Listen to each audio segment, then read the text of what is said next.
j'ai lu la novella même, Cet hiver, donc qui est issue de Heartstopper en fait. C'est une nouvelle qui met en scène Nick et Charlie de Heartstopper et écrit évidemment par Alice Oseman. Je l'ai lu cet été, tout est logique. Ça s'appelle Cet hiver, mais je l'ai lu cet été. Euh,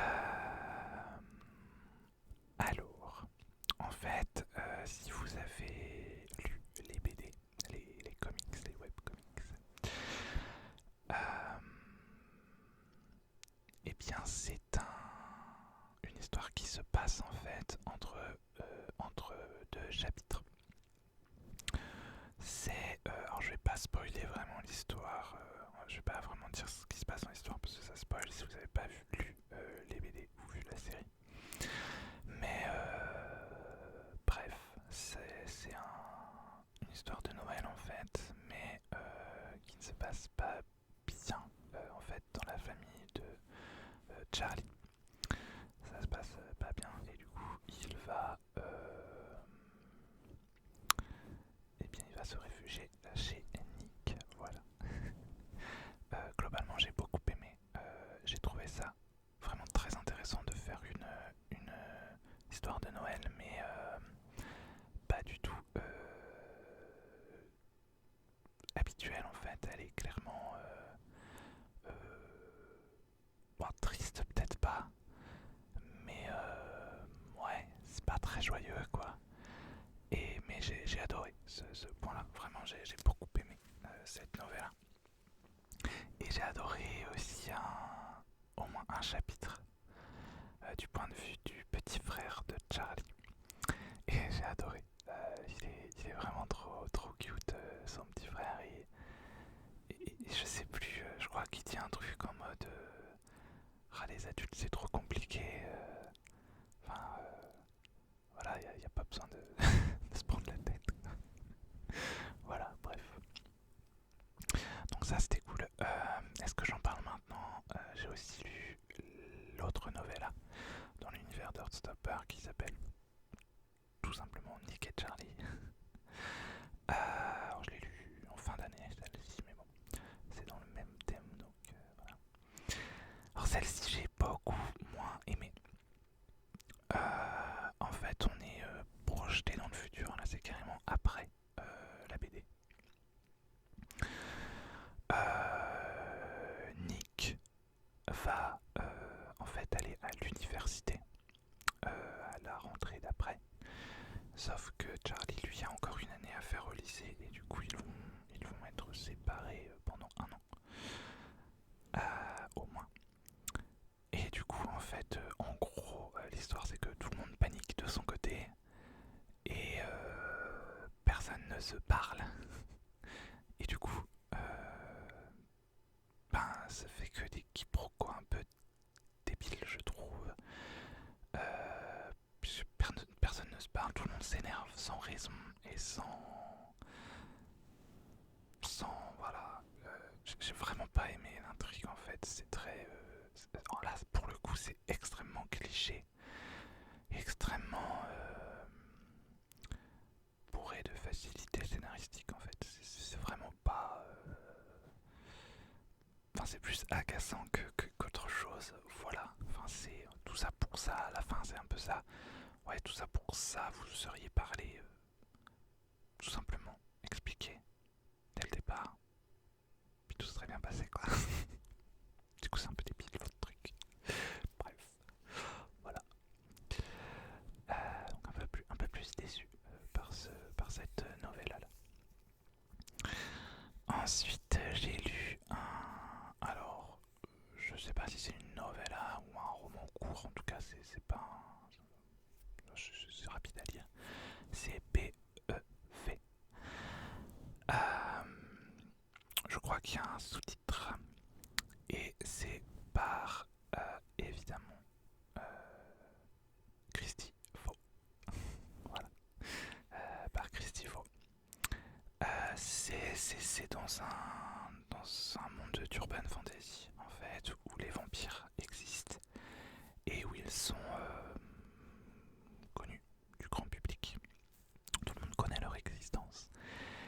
ils sont stigmatisés et discriminés. Je crois qu'ils doivent porter un signe distinctif d'ailleurs. Et en fait, on va suivre une enquêtrice qui est humaine. Et pour mieux intégrer les vampires en fait dans la société, il y a des programmes d'intégration. Ça doit être ça le sous-titre, programme d'intégration. Bref, il y a des programmes d'intégration. Et du coup, deux amis vampires vont lui être assignés en tant que consultant sur les enquêtes. Voilà. Et donc on va avoir leur première enquête qui va être assez... Enfin, il y a je sais plus, c'est un massacre de 11 ou 12 morts. Enfin, de 11 ou 12 victimes en tout cas. Bon, voilà. C'était très très sympa. En fait, j'avais vraiment l'impression d'être plongé dans le premier épisode d'une nouvelle série policière, quoi. C'était vraiment bien fait. On en demande plus, vraiment, j'aimerais beaucoup. Normalement, c'est prévu.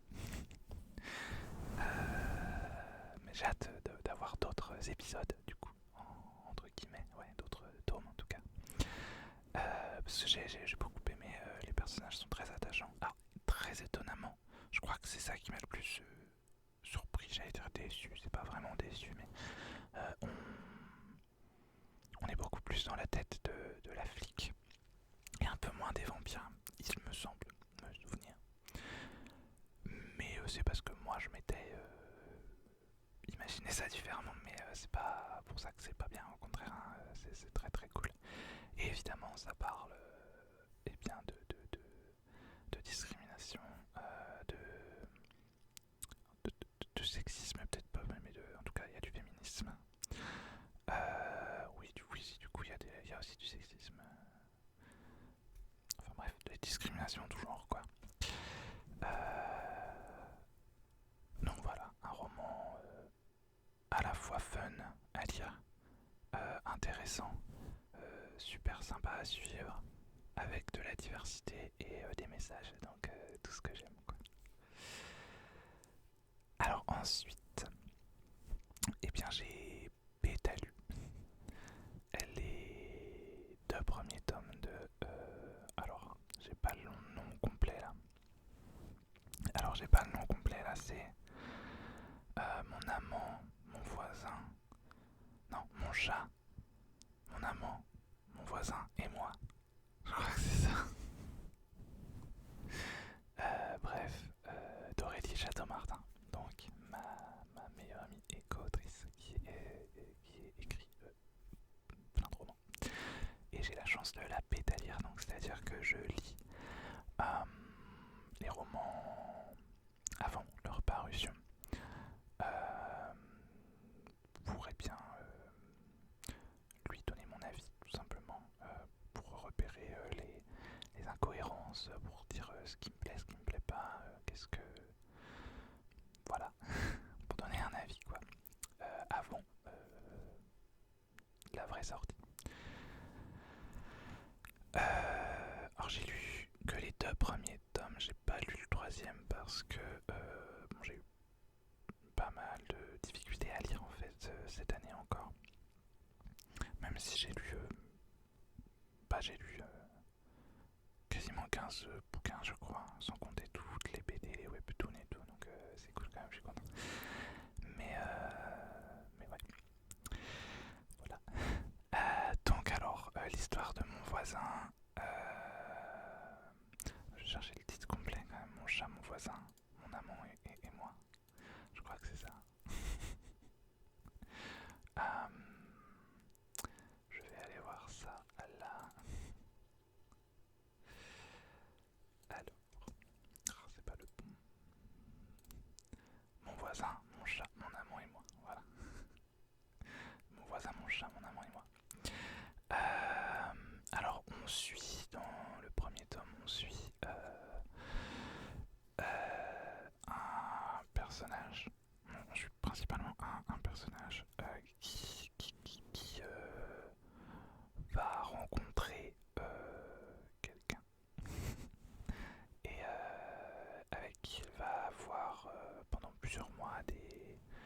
rendez-vous en fait coquins, on va dire. On va dire c'est des rendez-vous coquins.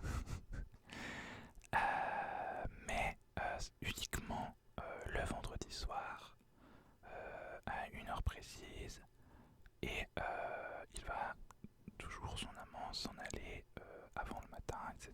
Voilà, un peu mystérieux tout ça, on ne sait pas trop ce qui se passe. Voilà, et évidemment, ils vont, en tout cas le personnage dans laquelle qu'on suit, en tout cas dans ce premier tome, va tomber amoureux, évidemment, de son amant. Et en parallèle, il va avoir de nouveaux voisins et aussi des chats un peu mystérieux. Voilà, les voisins débarquent avec des chats. Est-ce que ce sont les chats des voisins? On ne sait pas. Et en fait, petit à petit, ça va basculer en fait sur de l'urban fantasy. On va avoir de plus en plus d'éléments de fantasy, tout simplement. Jusqu'à à rentrer vraiment dans l'urban fantasy pur avec voilà, des créatures surnaturelles, une menace évidemment, etc. Alors moi j'ai beaucoup aimé et j'adore son univers. En fait c'est un univers étendu, c'est-à-dire qu'en fait tous ces romans d'urban fantasy se passent dans le même univers d'urban fantasy. Donc il y a les mêmes codes, on retrouve parfois certains personnages, en tout cas certaines créatures qui ont les mêmes codes. Voilà. On retrouve d'ailleurs un... Bon, je vais pas vous spoiler si vous voulez le lire. Et en tout cas, je trouve personnellement que c'est un très bon roman si vous voulez débuter l'urban fantasy. Parce que le bon gros début, c'est vraiment une romance. Avec, et c'est très progressif le basculement dans l'urban fantasy. Donc si vous n'avez pas l'habitude de lire de l'urban, je pense que c'est un très bon roman pour commencer parce que c'est très très fluide en fait comme, comme basculement. Je sais pas comment dire. Alors après il faut aimer, il y a quand même pas mal de scènes érotiques. Ouais, surtout toute la, c'est une trilogie du coup, et il y a pas mal de scènes érotiques donc bon, voilà. Mais voilà. Et j'ai toujours pas lu la fin malheureusement, du coup je vous l'ai déjà dit. Ensuite, j'ai lu juste ton nombre de. Alors tout ça c'est en auto-édition, hein, de tout ce que je vous dis sauf les Heartstopper. Juste ton nombre de Thibaut Bénédou. Alors j'avais déjà lu son premier roman, enfin une première édition de son premier roman. J'ai pas relu malheureusement la nouvelle édition qui est augmentée normalement. J'avais été mitigé sur son premier roman. J'avais aimé, mais j'étais mitigé sur plusieurs points, mais apparemment c'est pour ça que j'aimerais relire dans sa nouvelle édition parce que de ce qu'on m'a dit, c'est ce que je reprochais a été corrigé. Enfin corrigé, bref. Voilà. Et juste ton nombre, c'est aussi une deuxième édition d'ailleurs. C'est donc... alors on suit une jeune fille qui va perdre en fait sa sœur. Voilà. Bon, normalement c'est pas un spoiler, c'est le principe du bouquin. Et donc c'est toute une histoire du coup de deuil et de reconstruction, etc. Donc on a une première partie où on découvre en fait cette jeune fille avant le drame. On la découvre, elle, et ses deux meilleurs amis. Et bien sûr ses parents et la sœur, forcément. Et son petit frère, elle a un petit frère également. Personnellement, la première partie, j'étais un peu mitigé. J'étais pas forcément fan du personnage principal qui m'agaçait un peu. Il se passe quand même plein de choses, même avant le drame du roman. Mais je sais pas, j'étais mitigé. C'est pas que j'aimais pas, mais je sais pas. En fait, c'est ça. Je pensais que ça arrivait plus vite et que voilà, mais l'auteur prend le temps en fait de nous présenter vraiment les personnages avant, ce qui est une bonne chose. C'est pas du tout une critique, au contraire, c'est juste que ça m'a perturbé, voilà. Ensuite, bon, bah évidemment, il y a le drame et on apprend. Enfin, je vais pas vous en dire plus, hein, voilà. Mais finalement,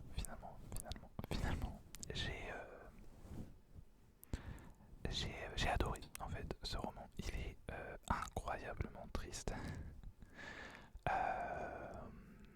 Voilà.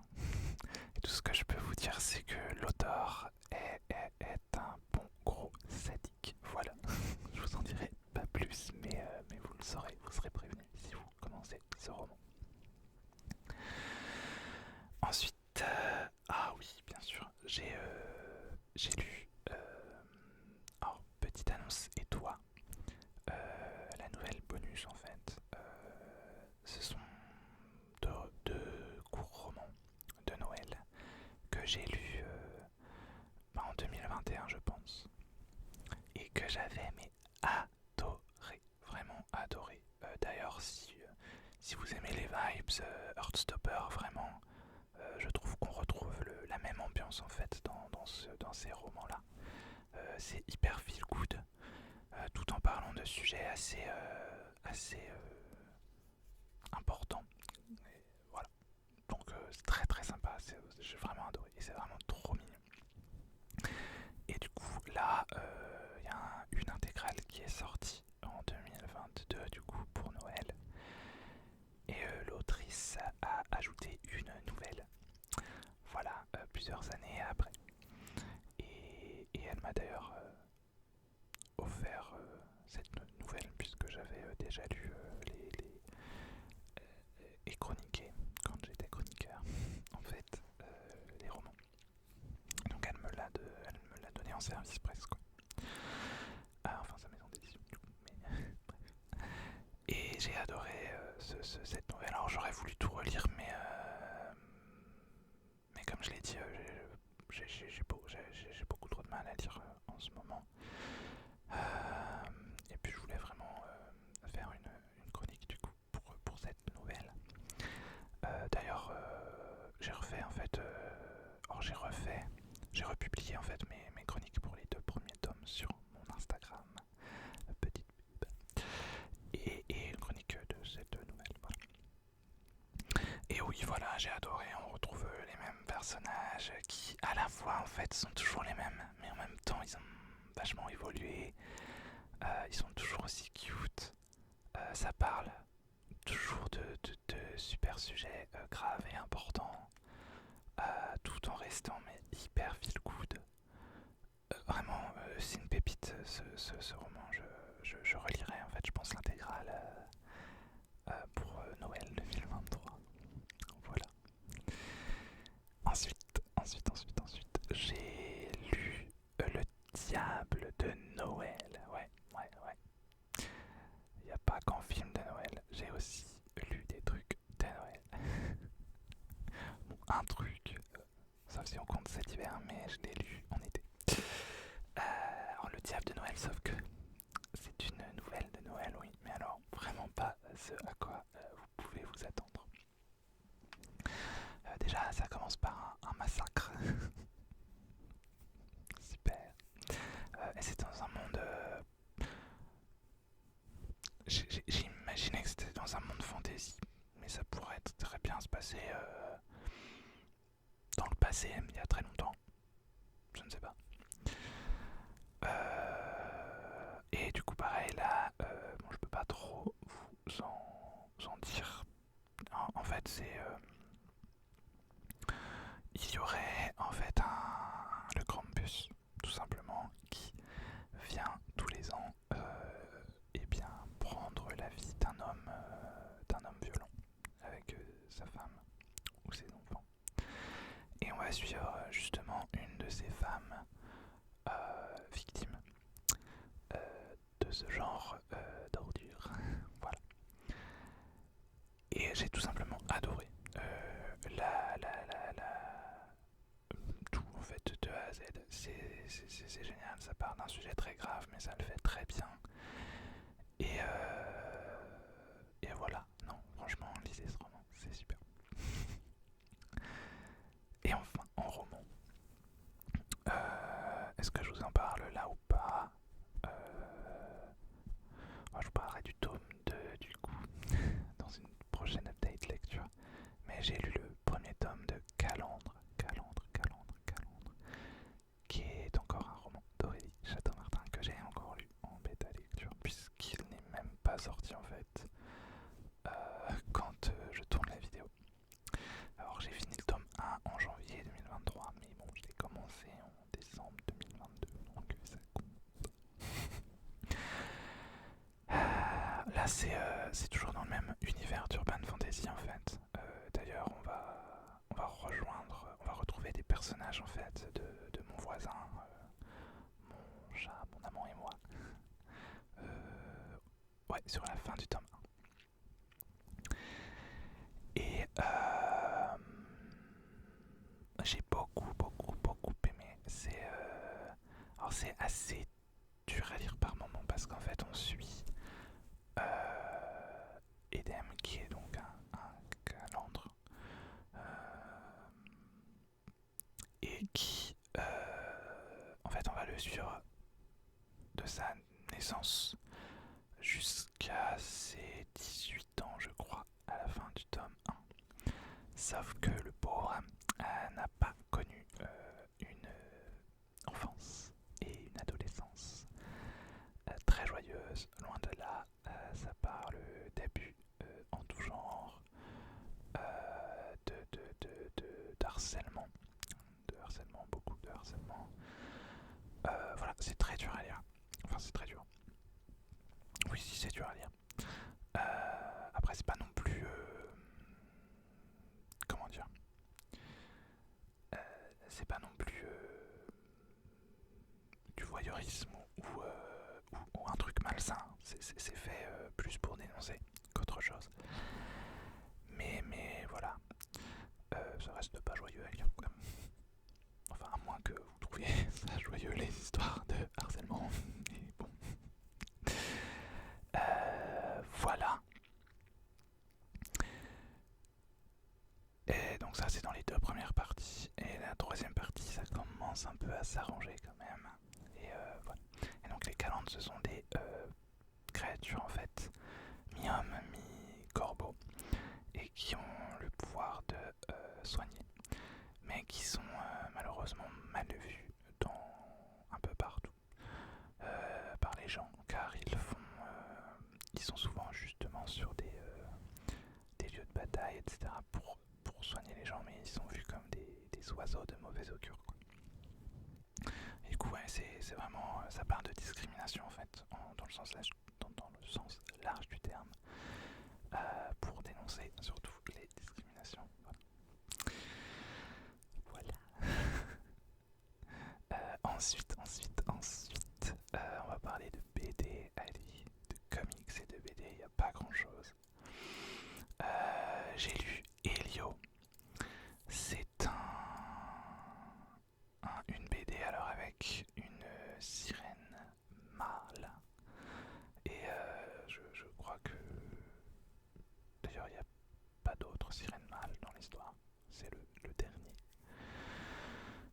En tout cas dans son clan. Et il va rencontrer un homme de la surface. Et ils vont plus ou moins avoir une romance, je crois. J'ai peu de souvenirs. Je l'ai trouvée assez intéressante cette BD. Et j'ai bien aimé la première partie qui prend assez le temps de tout nous raconter. Mais du coup, je l'ai trouvé extrêmement précipité et pas très logique en fait. J'ai pas vraiment tout compris du pourquoi, du comment en fait. Enfin, sans vous spoiler, mais j'étais un peu déçu de la fin. Je pense que ça aurait mérité soit un deuxième tome pour mieux développer la deuxième partie du roman, soit un bouquin plus long. Du coup, voilà, un peu mitigé quoi. Ensuite, j'ai lu les 2 premiers tomes de La Boîte à musique. La Boîte à musique, La Boîte à musique. En gros, c'est un peu un espèce de Narnia. Sauf que le monde de Narnia se trouve, enfin de Narnia, vous m'avez compris, se trouve dans une boîte à musique justement. Et donc c'est une petite fille qui reçoit en fait cette boîte à musique pour son anniversaire, boîte qui appartenait à sa mère qui est décédée je pense. Et en fait elle va du coup bien se rendre dans ce monde évidemment. Voilà, il va lui arriver tout plein d'aventures. J'ai bien aimé, j'ai beaucoup aimé. Après j'ai lu que les 2 premiers tomes, il y en a pas mal de plus je crois, mais j'ai profité en fait d'une offre, les 2 étaient au prix d'un seul, tout simplement. Faudrait que je lise la suite parce que c'est pas mal. Voilà, après c'est très court malheureusement, mais bon, c'est des BD normales quoi, assez courtes. Ensuite j'ai lu Dead End. Je vous en ai parlé dans les séries parce que j'ai découvert ça en série animée en fait, Dead End. J'ai adoré la série animée. Et c'est adapté d'un comics en fait, lui-même adapté d'un court-métrage je crois, bon, toujours par le même auteur mais... Et j'ai beaucoup aimé, alors très perturbé au début parce que c'est à la fois très similaire à la série animée et en même temps très différent. Du coup, j'ai eu du mal à rentrer dedans. Le design des personnages, surtout, je préfère celui du dessin animé en fait. C'est la même base, mais moins. Après, c'est peut-être un peu plus lissé pour le dessin animé. C'est vrai que ils ont peut-être plus de personnalité dans la BD, du coup, je sais pas. Mais ouais. Et en fait, c'est assez sympa, mais c'est pareil. En fait, j'avais l'impression de voir des versions courtes de certains épisodes, mais en même temps, c'était différent, c'était bizarre. Voilà. Bon, si vous ne connaissez pas la série, peut-être que vous apprécierez mieux. Alors, j'ai bien aimé. Hein. Et d'ailleurs, c'est assez étonnant de voir que dès le début, en fait, il y a des, des intrigues qui se passent déjà dans la série animée, mais dans la saison 2 et tout, tout était prévu depuis le début. Mais c'est ça, du coup, je pense que la série prend plus le temps de développer l'univers, forcément.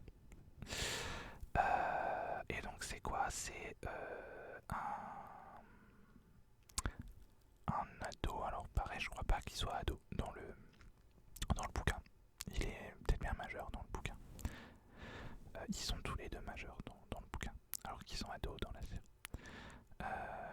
Mais bref, ce sont 2 ados, meilleurs amis, qui travaillent à Dead End, qui est un parc d'attractions. Hanté, c'est pas vraiment hanté, mais il y a la porte des enfers, quoi. L'ascenseur même, du coup. Et du coup, ils vont devoir combattre des démons, des créatures surnaturelles, etc., etc. Voilà. Et un chien qui parle aussi. Voilà. Et c'est cool. Donc si vous connaissez pas, c'est pas trop cher, il y a plein de pages. Donc ça vaut le coup. Et c'est assez sympa. Voilà. Et sinon, regardez la série. Est-ce que j'ai noté mes webtoons? Non, je pense pas. De toute façon, si, ouais, c'est ça. J'ai relu Castle Swimmer du début. Et, et donc j'avais lu que la saison 1. Et